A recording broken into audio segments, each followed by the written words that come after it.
New social justice-themed math classes are unworkable, experts say. Shows you what so-called experts know. There would be no equity if math classes actually taught math. Silly experts. I'm Dr. Duke, she's Katie, and this is the oh-so-logical Dr. Duke Show.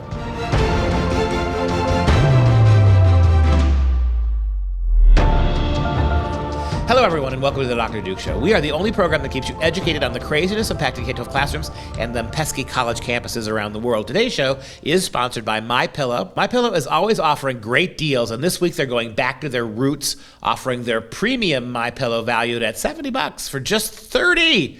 All you have to do is use the code Dr. Duke, that's DRDUKE. Visit mypillow.com and say up to 66%. Save up to 66%. Again, Dr. Duke, DRDUKE.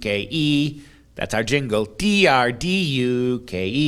Today we start in crazy California, where the Board of Education may actually pause its overhaul of the state's math curriculum following huge concerns that social justice and politics are going to be worked into math. Not worked into math lessons. Social justice and politics will override math lessons in the name of critical race theory. So according to the news, the board apparently intends to delay the final decision until next May. And according to Dr. Williamson M. Evers, who's a senior fellow of the Independent Institute, in a statement said that California is on the verge of politicizing K-12 math in a potentially disastrous way. This postponement means the State Board of Education has heard the message loud and clear. STEM leaders don't want California students left behind by introducing politics into the math curriculum. How about that? Math should not be political. How about that as the slogan? Common Core Math had it. How about critical race theory math, leaving your child, all children left behind? That'll be the slogan. Critical race math classes, leaving all kids behind. As the turn on the George Bush debacle, no child left behind. We're going to leave them all behind in the name of critical race theory math. In the name of equity, all of them must be left behind together. Can we just say it, Katie? The idea that math is racist is stupid. Childish. You're taking one of the great achievements of the human mind, an achievement that Chinese culture, Islamic culture, Western culture, non-Western cultures have contributed to. You're talking about something that is genuinely human.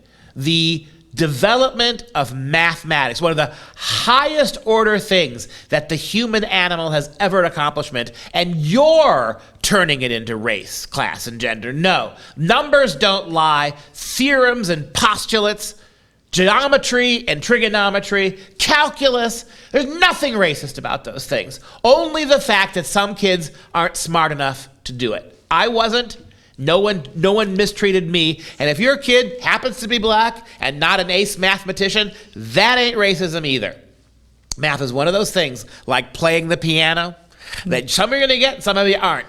Stop calling one of the great human achievements, because black people use math every day. Every single day. And you know what? Those numbers, those account balances, those neatly columned lists of numbers that tell you how much interest you just made or how your retirement fund is growing, they have never, not one single ever time, lied to you, discriminated against you, or persecuted you. Get over it.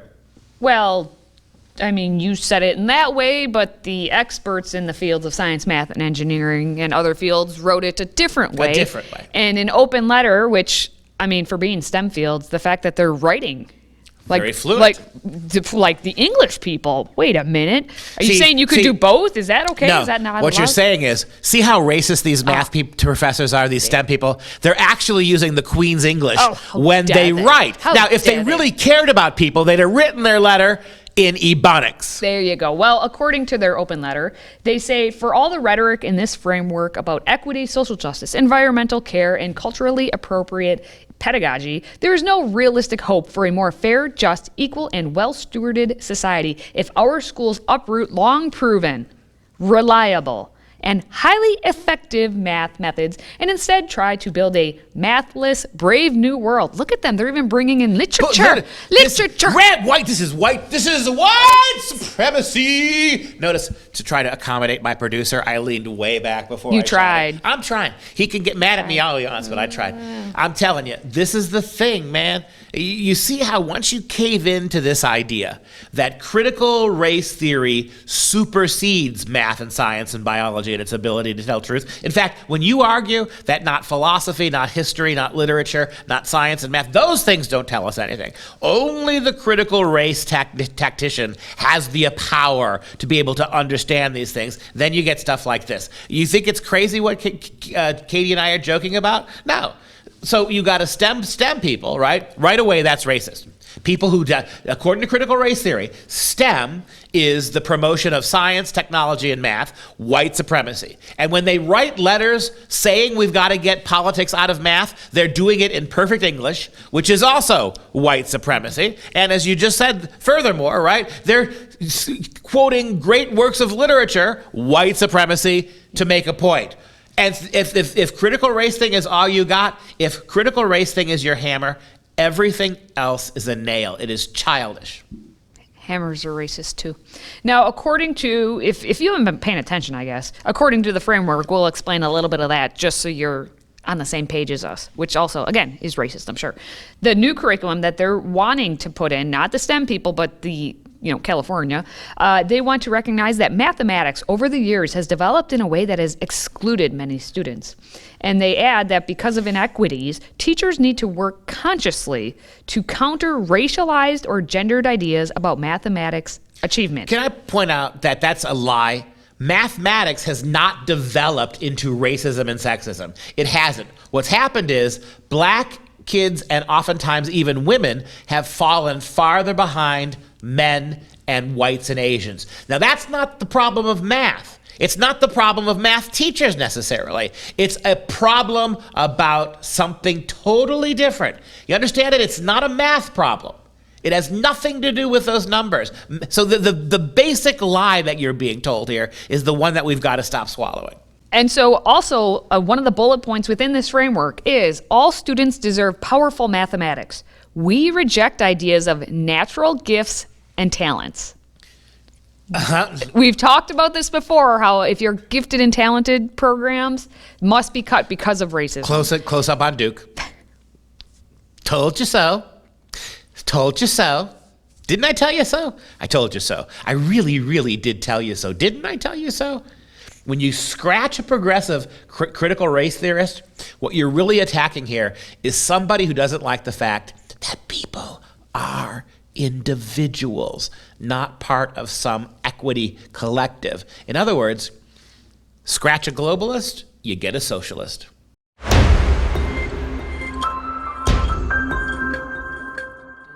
Well, all right, before we move on, just a very quick reminder that the best way to access our content is to download our Freedom Project Media app. Simply search Freedom Project in your app store, download it, and then you make sure you allow for notifications. Also, if you like listening to the audio podcast, we are available on Apple, on Google, SoundCloud, and pretty much everywhere else. Now, we're going to leave California. We're going to fly east and go to Kentucky, where math, is racist. But it's also... You going to flyover country? Yeah, yes. But not having math be racist, that's not enough. Nope. It is also curricular violence. Curricular violence, yes. This is according to the Jefferson County Public School District in Louisville, Kentucky. Louisville. So to combat this curricular violence coming from math... So can I clarify? The teaching of math now, they're telling us, is not just racist and white supremacist, it is a form of violence. Violence, curricular... Okie dokie. Violence, math, violence. The county is going to host a year-long professional training program on anti-racist mathematics.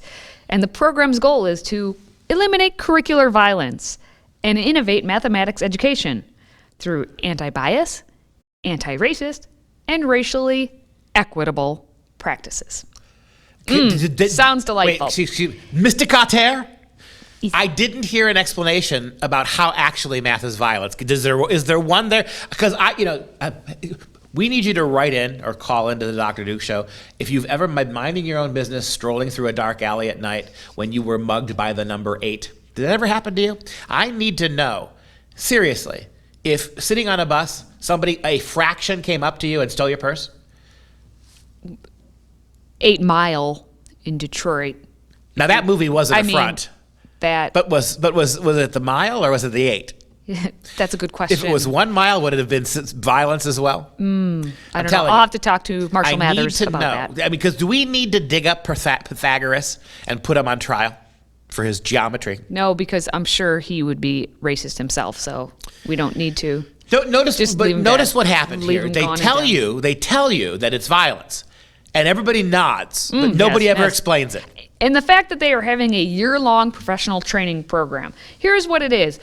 Educators, they say, will engage in monthly sessions with Latifa Dean, for love God, an assistant professor of mathematics education at Kennesaw State University. Sessions will focus on topics like white supremacy in mathematics, racial trauma in mathematics, and creating anti-racist lesson plans. Dean teaches mathematics methods courses at the Kennesaw State University Department of Elementary and Early Childhood Education. You want this academic piece of jewel of glistening ignorance? You want her teaching you this stuff to your 5-year-olds? Yes. Well, Dean emphasizes racial equity and culturally relevant pedagogy, and she's also a frequent speaker at educator conferences. I'm sure she is. And for the local school district. Now, I bet she makes tens of thousands of dollars a year. And again, still, one of her courses she teaches is math as trauma, because I imagine that's violence. Does she explain how? Does she explain how? Well, here it is. You're going to have to attend the monthly session. I haven't read Dean's work, but I can tell you this. Got a test. Little black boy didn't do as well as little white girl. Trauma. Yes. Racial trauma.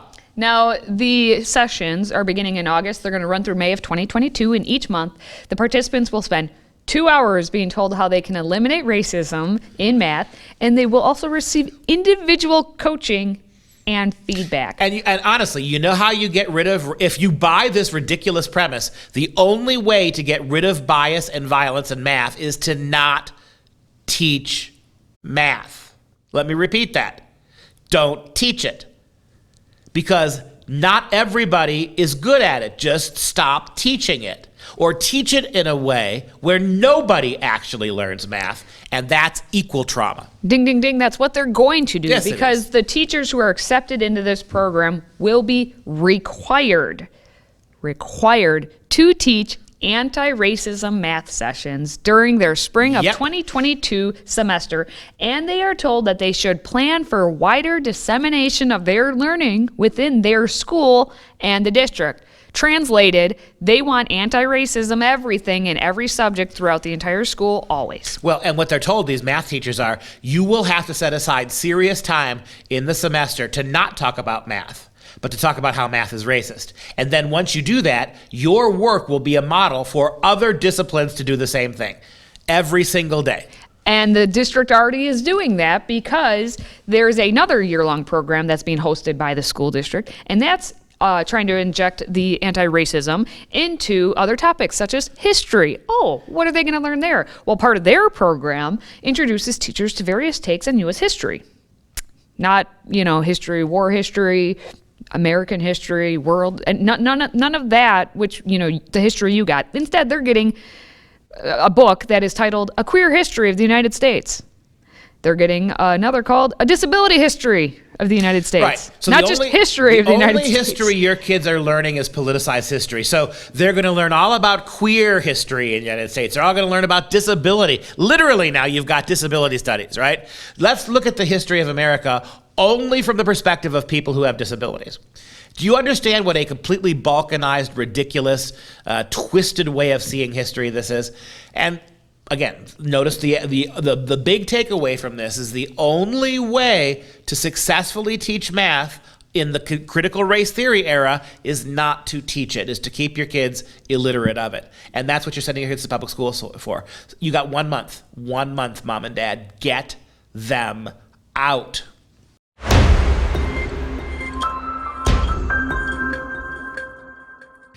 Well, we're just going to keep on right on moving with this story because we have Eric Smith, who's a professor at York College in Pennsylvania and Free Black Thought co-founder, who basically ripped the entire school district and what they're doing with this whole anti-racist mathematics. And he says that it's feeding into a dangerous belief that everything has racist connotations. Let's take a look.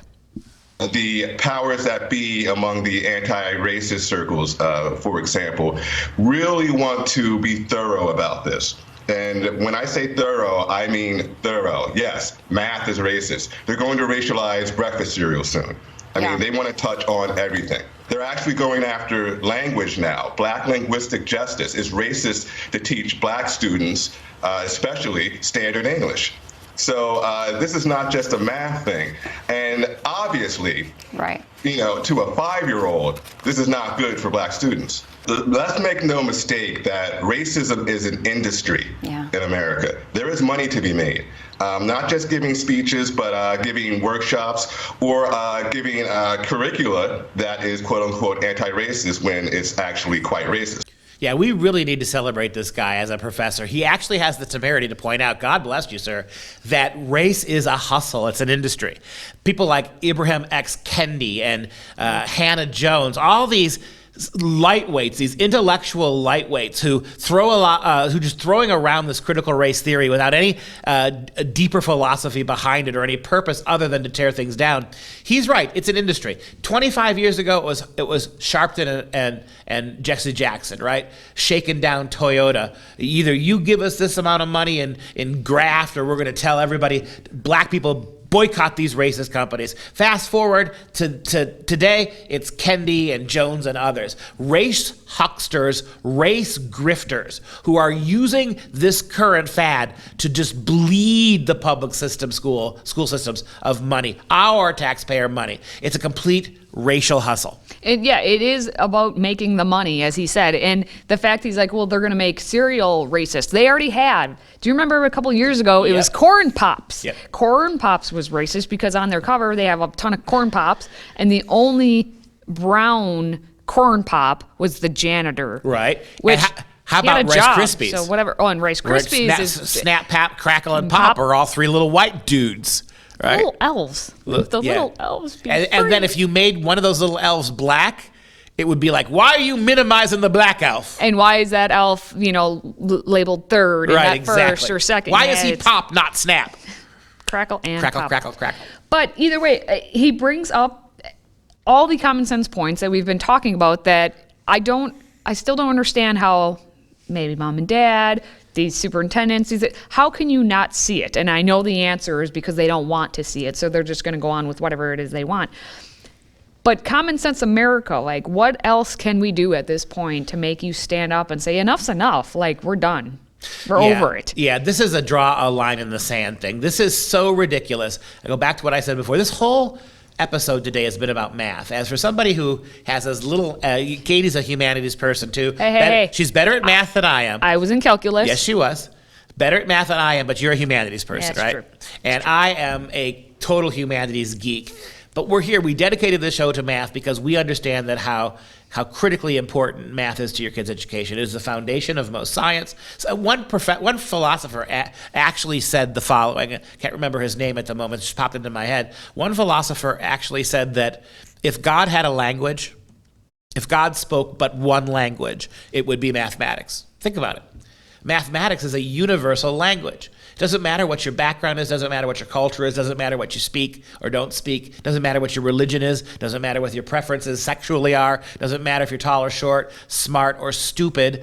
Math is something that you can begin to understand. It is a universal language. It is something that allows us to communicate across this world without having to learn other cultures' languages. It's remarkable. It is way too important a thing to allow cowardly, childish, grifting, blackmailing, leftist, educational, progressive educrats to get rich by destroying the beauty of math and denying it properly to your kids.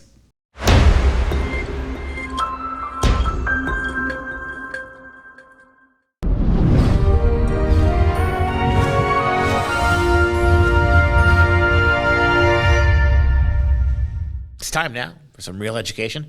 As the Olympics meander on and no one watches, as the games continue and nobody cares, as the athletes themselves are already telling us that they can't wait to get to the medal round so they can protest, everybody wonders why nobody watches anymore. So this whole week we are talking about the Olympics and sport in general and the relationship of sport to politics on the Dr. Duke Show.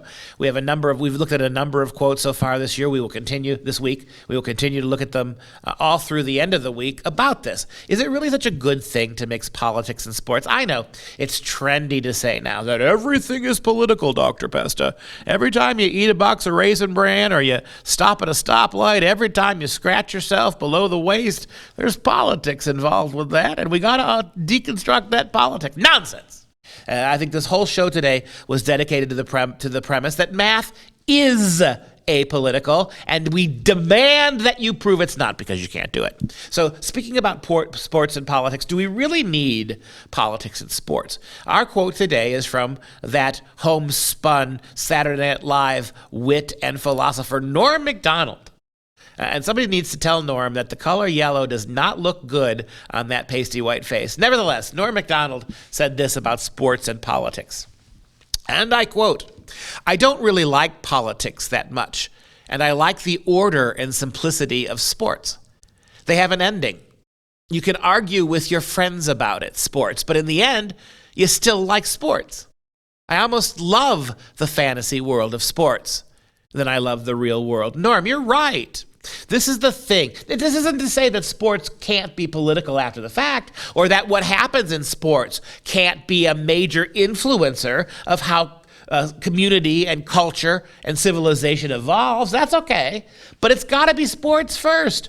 Go back to what Norm said. He's exactly right. Most people don't like politics. Most people are willing to let other people have their own politics. They want to have their politics. Leave it at that.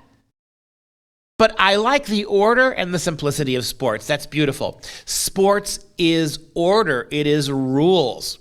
It is a game played to certain standards. And the higher the level the sport is practiced, T-ball all the way to the major leagues, the greater the simplicity and the order. In a way, sports is the perfect mirror image of civilization, but without the politics. You may hate the Green Bay Packers, and you may love the Chicago Bears or vice versa, but you could talk about this. And after the game is over, you can move on. And guess what? Your team got torched, but you still love sports. You can't do it when it comes to politics. You can't do it when the laws that govern our day-to-day freedoms are at stake. But when you're talking about sports, you can. Finish off the quote one more time. Sports has an ending. You can argue with your friends about it and still like sports and still like your friends. I almost love the fantasy world of sports more than the real world. Civilization at its best runs like well-regulated sports at the highest level. All right, now if you enjoy our content, please support us by joining the Patriot Club. Your one-time $99 tax-deductible donation allows us to bring you these stories every day. Simply visit patriotclub.us to get signed up, and when you do, we will ship you our signature tumbler. It's just a little thank you. Now we want to take a moment, just show some love to our Patriot Club members, but not the Patriots. Today we're giving a shout-out to June from Fargo, North Dakota, where they don't have professional sports team. So June, you can cheer for whoever you want. So thank you, June, for supporting us. And that wraps up the show. For Freedom Project in August, thank you, June. I'm Dr. Duke. She's Katie. Until next time, stay educated, my friends.